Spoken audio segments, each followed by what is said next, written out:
Muy buenos días, queridos hermanos. Para mí es una bendición, una alegría poder estar acompañándote este tiempo aquí en el trono de la gracia. Realmente lo que aprendimos la semana pasada fue muy precioso, ¿no? El capítulo 12 de Corintios, cuando el pastor Samuel nos enseñó acerca de los dones espirituales. Hoy día vamos a iniciar el capítulo 13. Pero quiero iniciar el capítulo 13 justamente con el último verso que aparece en el capítulo 12. ¿Sí? Quiero que me acompañes en esta porción, en esta lectura del verso 31 del capítulo 12. Dice de la siguiente manera: Procurad pues los dones mejores, mas yo os muestro un camino aún más excelente. El apóstol Pablo dice: procurad pues los dones mejores. Procurad pues los dones mejores, pero también dice: mas yo os muestro un camino aún más excelente. ¿Cuál es ese camino más excelente? ¿A qué se refiere con los dones mejores? Que no lo vamos a ver ahora, sino lo vamos a ver en el capítulo 14, la siguiente semana, pero ahora vamos a hacer la pausa de hablar de los dones para poder hablar de este camino más excelente. ¿A qué se refiere el apóstol Pablo? Vamos a orar.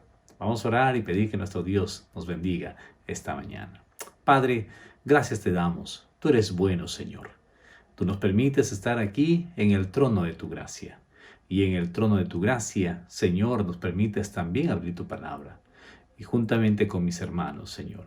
Y aquí en este tiempo queremos estudiar lo que tú quieres para nosotros. Queremos, Señor, prestar atención a tu consejo. Queremos prestar atención, Señor, a tu palabra. Háblanos, bendito Dios. Enséñanos, Señor, lo que es mejor para nosotros. Te rogamos, Padre Santo, en el nombre de Jesús. Amén. Amén.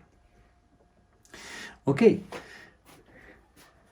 Después de haber visto y Pablo haber explicado acerca de los dones y la importancia del mismo, porque los dones definitivamente nos han ayudado en el transcurso de la iglesia, de la historia de la iglesia en todos los tiempos. La característica de la iglesia ha sido adaptarse a las diferentes circunstancias, al diferente contexto. La iglesia ha pasado por tantas dificultades durante toda su historia, ¿no? El tiempo de la persecución, allá nomás en el Imperio Romano, ¿no? Al inicio nomás de la iglesia. Y luego el tiempo en donde se quiso oscurecer, se llama el tiempo del oscurantismo. ¿Recuerda usted? En donde prácticamente la iglesia no se mencionaba y estaba oculta, ¿no? Y el tiempo de de la persecución ya de parte de la iglesia católica, en donde muchos creyentes eran martirizados solamente por leer la Biblia o por creer en la Biblia.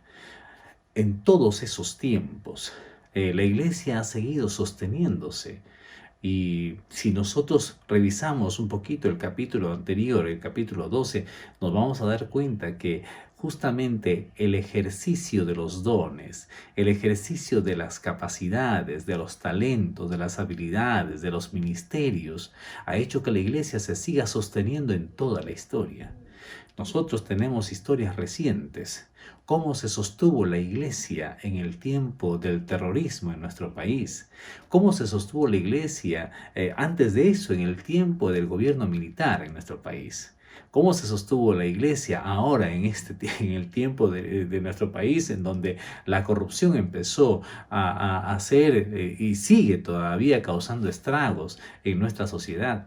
¿Cómo se sostiene la iglesia? Justamente también cuando el Espíritu Santo sigue capacitando y dando talentos, dando dones, habilidades, perfeccionando a los santos para la obra del ministerio en este tiempo, en este contexto. Y no más.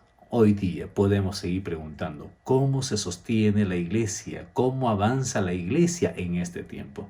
En este tiempo de pandemia también han surgido muchas capacidades y muchas habilidades. Definitivamente creemos que el Espíritu Santo va capacitando a los creyentes, a los siervos. ¿Para qué? Para que su obra continúe, para que la iglesia siga avanzando. Qué preciosos los dones, qué preciosos los talentos, qué preciosos las capacidades que el Espíritu Santo empieza a dar a la iglesia del Señor para sostenerse en todos los tiempos. Pero después de explicar todo eso, el apóstol Pablo, después de decir que de la importancia de los dones, la importancia de los ministerios, en el versículo 31 del capítulo 12 va a decir, procuren los dones mejores. Procuren los dones mejores, pero dice él, mas yo os muestro un camino aún más excelente. ¿Cuál es ese camino más excelente? Y creo que no es otro que el que nos mostró Jesús. Definitivamente, al empezar el capítulo 13, nuevamente Pablo continúa la idea de los dones, específicamente del don de lenguas, pero hace un hincapié y a partir de ahí empieza a relatar las características verdaderas de algo que marca al creyente, marca a la iglesia en todos los tiempos. Mira lo que dice el verso 1. Si yo hablase en lenguas humanas y angélicas. Él está hablando de los dones y ojo que él sí tenía la experiencia que quizás muchos de nosotros no tenemos, la experiencia de estar con el Señor y la experiencia del don de lenguas y de los dones que estaba expresando Pablo, inclusive muchos de ellos los tenía él. Y él dice algo que nosotros no debemos olvidar. Si yo tuviese el ejercicio del don de lenguas, si tuviese la capacidad de hablar en lenguas humanas y angélicas, y dice, y no tengo amor, y no tengo amor. Es como que él está impulsando y enseñando acerca de los dones y la importancia de ella, ¿no es cierto? Encontramos nosotros todo un relato en el capítulo 12 de todos los dones. Dice la diversidad de dones, el Espíritu es el mismo, diversidad de ministerios, diversidad de operaciones, ¿no? Todo eso empieza a manifestar Pablo y hace todo un hincapié, pero él llega al 13, en el verso 1, hace un alto y dice, si tengo todo eso, pero no tengo amor. El amor es lo que ha caracterizado a la iglesia. A pesar de haber pasado por tantas circunstancias difíciles, a pesar de haber pasado por tantas pruebas, etapas y periodos tan complicados en la historia de la iglesia, sí se ha sostenido a través de los dones, es cierto, pero algo que nunca ha faltado en la iglesia y en el creyente como una marca fundamental del creyente es el amor. El amor. El amor es algo que quizás todavía seguimos trabajando en la definición. Todavía seguimos construyendo definiciones acerca del amor. Muchos han escrito acerca del amor, pero uno solo vino a mostrarnos el verdadero amor. ¿Cómo es el amor? Y definitivamente, aunque ya nosotros sabemos que Dios es amor, pero la vida de Jesús en los evangelios nos muestra realmente esta clase o esta característica que debiera acompañar no solamente a los discípulos, sino a todos los que creían en él. Miren, en el capítulo 15 de Juan, capítulo 15, en el verso 9 y algunos versos más, va a darnos algunas indicaciones con respecto a él, con respecto a su Padre. Él dice de la siguiente manera, como el Padre me ha amado, así también yo os he amado. El amor del Padre es perfecto. Y Jesús está diciendo, como Él me ha amado, yo los he amado, o sea, con ese amor perfecto. ¿Cuál es ese amor? Definitivamente aquí está hablando de Dios y es entonces un amor ágape. Yo no voy a definir las diferentes clases de amor que los griegos pudieron haber acuñado, y en este término amor hay por lo menos 3 o 4 palabras que uno tiene que estudiar. Aquí en el capítulo 13 de Corintios está hablando de un amor, de un solo amor, y se trata del amor de Dios. Estas características que encontramos en la lista de Corintios está hablando del amor de Dios, del amor ágape. Y dice entonces en Juan capítulo 15, verso 9, como el Padre me ha amado, así también yo os he amado. Y dice, permaneced en mi amor. ¿Cómo puedo yo permanecer en el amor de Dios? ¿Cómo puede usted permanecer en el amor de Dios? El verso 10 dice de la siguiente manera: si guardareis mis mandamientos, permaneceréis en mi amor. ¿Cómo permanecemos en el amor? Guardando su palabra, guardando sus mandamientos, obedeciendo su voluntad. Pastor, pero ¿cómo guardo su palabra? ¿Cómo obedezco al Señor? Yo quiero permanecer en su amor. ¿Cómo disfruto de su amor y también a la vez yo mismo puedo manifestar las características de ese amor? Mire lo que dice aquí: si guardareis mis mandamientos, permaneceréis en mi amor, así como yo he guardado los mandamientos de mi Padre y permanezco en su amor. Verso 10. Estas cosas os he hablado, para que mi gozo esté en vosotros y vuestro gozo sea cumplido. Este es mi mandamiento. ¿Cuál es el mandamiento? Que os améis unos a otros como yo os he amado. Que os améis unos a otros como yo os he amado. El mandamiento que hace Jesús en este capítulo 15 es que nos amemos unos a otros. Ahora el capítulo 15, 16 y 17 de Juan es un sermón previo a la crucifixión, justo un día antes de morir. Acabamos de tener unos días de enseñanza, de estudio bíblico y de compartir la palabra de Dios acerca de los beneficios y la esperanza que nos trae la cruz. Y una de esas manifestaciones, obviamente, es el amor. Pero definitivamente, antes de ir a la cruz, antes de que Jesús sea ejecutado, una noche antes, pronuncia este discurso a sus discípulos. Y les dice: este es mi mandamiento, que os améis unos a otros como yo os he amado. Casi al final de los 3 años de su ministerio, Él está diciendo: como yo los he amado. Yo los he amado. Desde que los llegué a llamar, desde que los conozco, desde que estuvieron conmigo, yo he estado con ustedes. Yo los he amado cada día. Por favor, ámense unos a otros, así como yo lo hice. ¿Cómo los amó Jesús? Los amó hasta la muerte. En el verso 13 va a hablar de cómo los amó. Dice: nadie tiene mayor amor que este, que uno ponga su vida por sus amigos.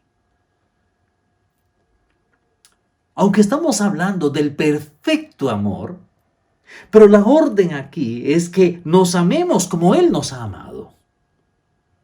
No está hablando de un amor fraternal, no está hablando de un amor filial, de un amor conyugal. Está hablando del amor de Dios, del amor ágape. Él quiere que nos amemos como Él nos ha amado. Como Él nos ha amado. Y termina esa sección diciendo: esto os mando, que os améis unos a otros. Esto os mando, que os améis unos a otros. Que os améis unos a otros. Esto nos debe dar a entender a nosotros que definitivamente lo que está pidiendo el Señor es que cumplamos ese nuevo mandamiento. El nuevo mandamiento no solamente es para hacer que nosotros podamos tener sentimientos altruistas hacia los demás. El nuevo mandamiento es una orden para que podamos amarnos como Él nos amó. Y dice, por eso dice en Juan capítulo 13, verso 34, dice: un mandamiento nuevo os doy, que os améis unos a otros como yo os he amado, que también os améis unos a otros. Y esto precede al verso 33, lo que dice: estaré con vosotros un poco, me buscaréis, pero como dije a los judíos, os digo ahora a vosotros: a donde yo voy, vosotros no podéis ir. Este es mi mandamiento, un mandamiento nuevo, que se amen unos a otros como yo los he amado, que también se amen ustedes unos a otros.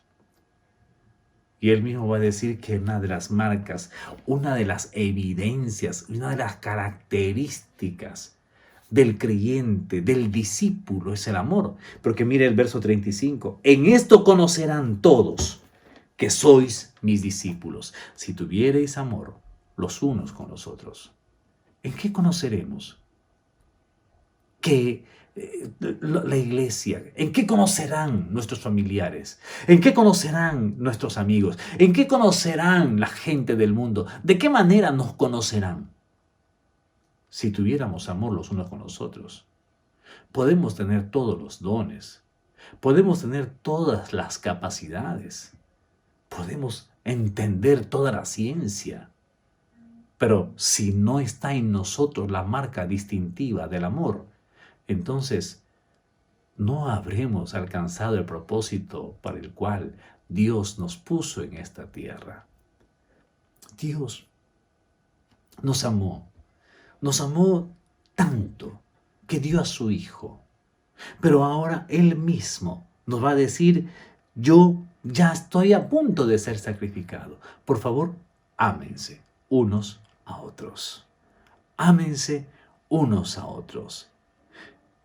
El amor es realmente la marca del discípulo. Que Cristo nos mande amar indica que el amor no es solamente un sentimiento, no es solamente una preferencia, no es solamente un sentimiento de altruismo.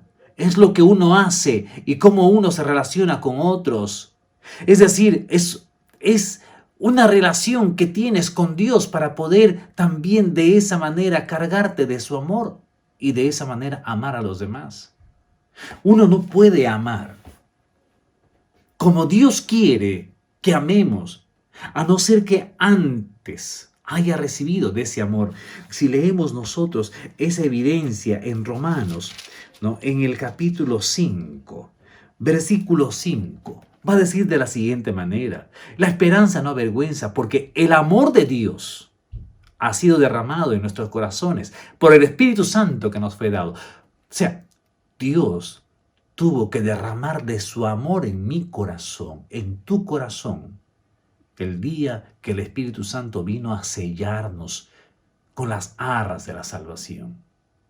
El sello que puso el Espíritu Santo para confirmar que la salvación estaba completa en nuestras vidas, tuvo la marca justamente de ya está sellado, pasó el control de calidad, es salvo, ya esta persona ha nacido de nuevo, es justo, es santo. Y entonces derrama en esta persona el amor de Dios. ¿Para qué? No solamente para poder amar a Dios, porque nosotros no tendríamos la capacidad de amar a Dios. Hemos visto en estas noches que por naturaleza nosotros somos enemigos de Dios. Odiamos a Dios, el sentimiento contrario al amor, el odio, de tal manera que nosotros mismos fuimos los que crucificamos al Dios de amor. Pero ese amor ha sido derramado en nuestros corazones, por lo tanto ahora podemos decir que lo amamos.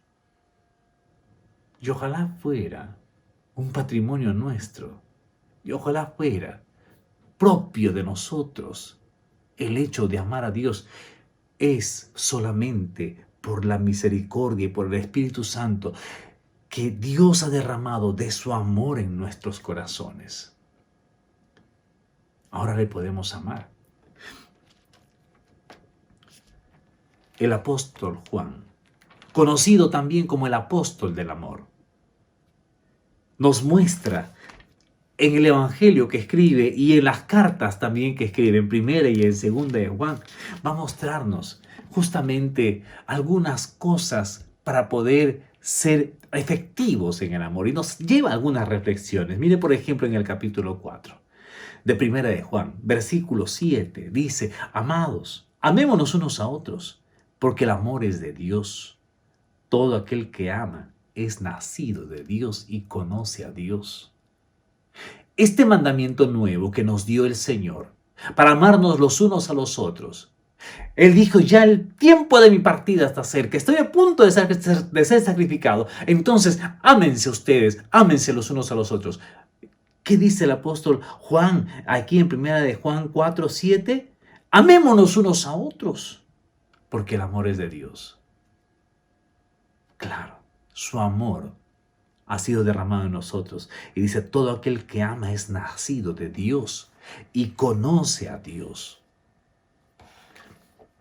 Nadie puede amar con este amor de Dios si no ha nacido de Dios y si no conoce a Dios. Y nadie puede amar a Dios.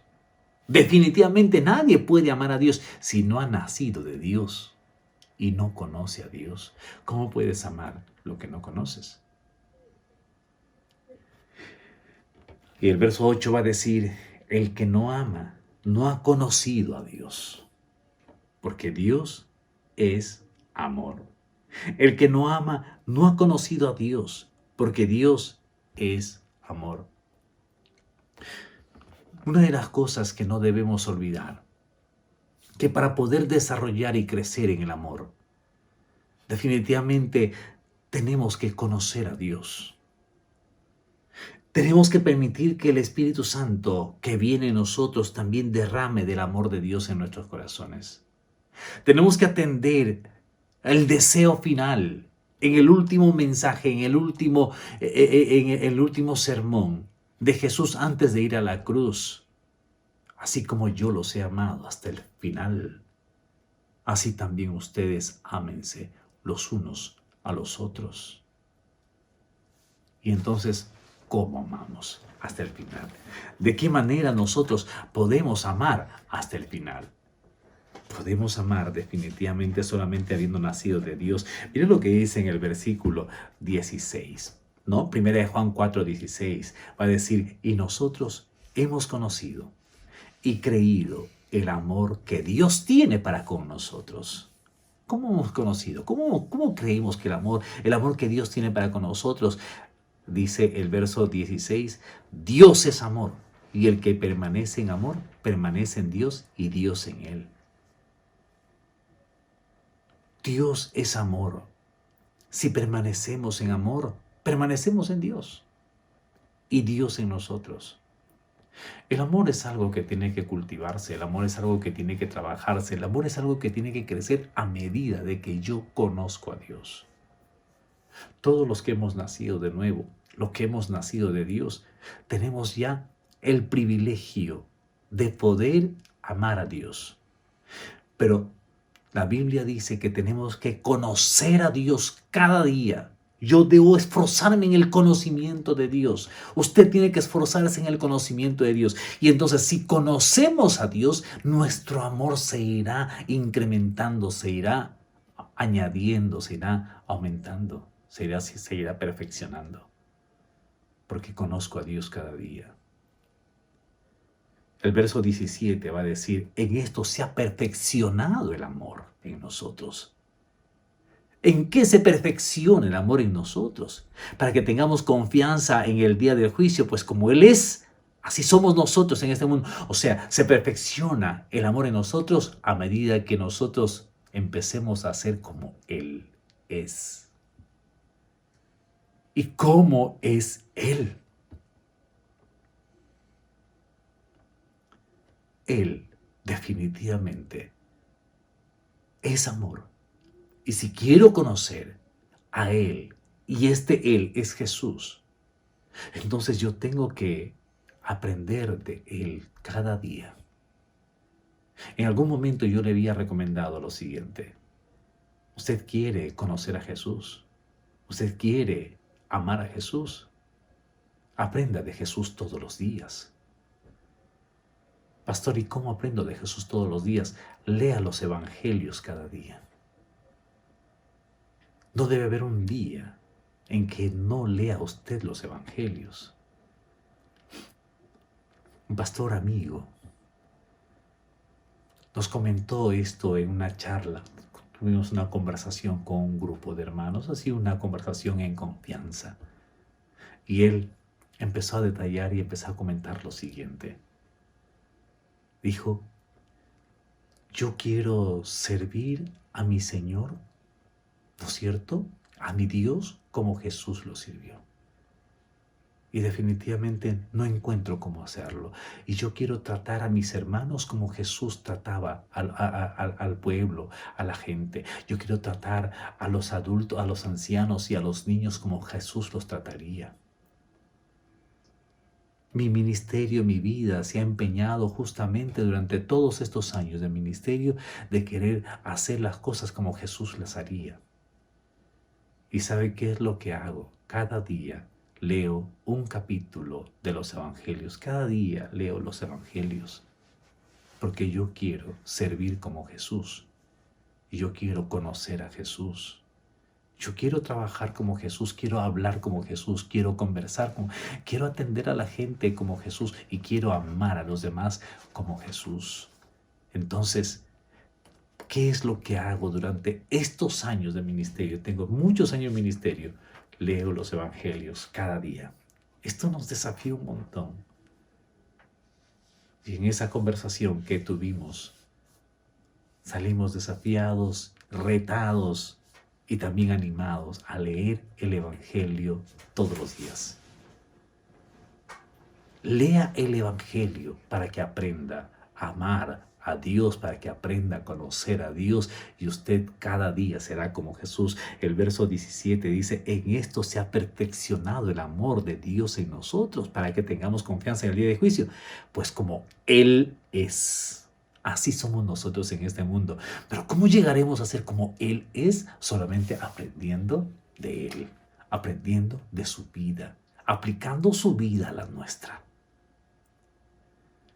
Con razón el apóstol Pablo, aunque habla de los dones de una forma tan espectacular y además de que, a pesar de que los dones nos han hecho tanto bien a la iglesia, y ojo que es lindo, es precioso ver una iglesia con dones, ver a los hermanos desarrollarse en sus dones, en sus capacidades, en sus habilidades. Dios les dio aquello.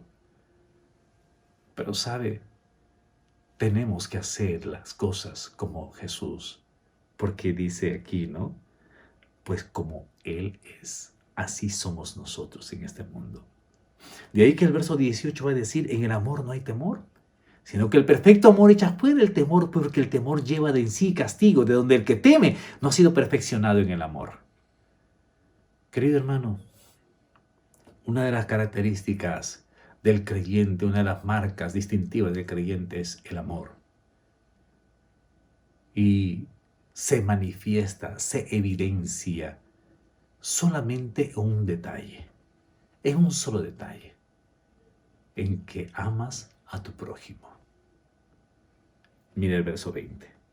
Si alguno dice: yo amo a Dios, y aborrece a su prójimo, es mentiroso. Pues el que no ama a su hermano a quien ha visto, ¿cómo puede amar a Dios a quien? El que no ama a su hermano a quien ha visto, ¿cómo puede amar a Dios a quien no ha visto? Esto nos lleva a la profunda reflexión. Nuestra forma en que nosotros tenemos de demostrar que amamos a Dios es amando a nuestro prójimo. ¿Amas a tu prójimo? La Biblia dice que nos amemos los unos a los otros. Esta mañana quería hacer esta introducción a este tremendo capítulo 13 de Primera de Corintios para hablar acerca del amor. Yo quiero orar en estos momentos y pedir que Dios me bendiga, que Dios te bendiga, que el Señor sea con nosotros y nos ayude a aprender a estar en comunión con Él, a conocerlo a Él, para que podamos amar como Él. Oramos. Señor, quiero darte gracias. Tú eres el Dios de amor. Gracias porque cuando estuviste aquí, nos amaste y nos amaste hasta el final. Y nos dijiste, Señor, que así como nos amaste, nosotros también debemos amarnos los unos a los otros.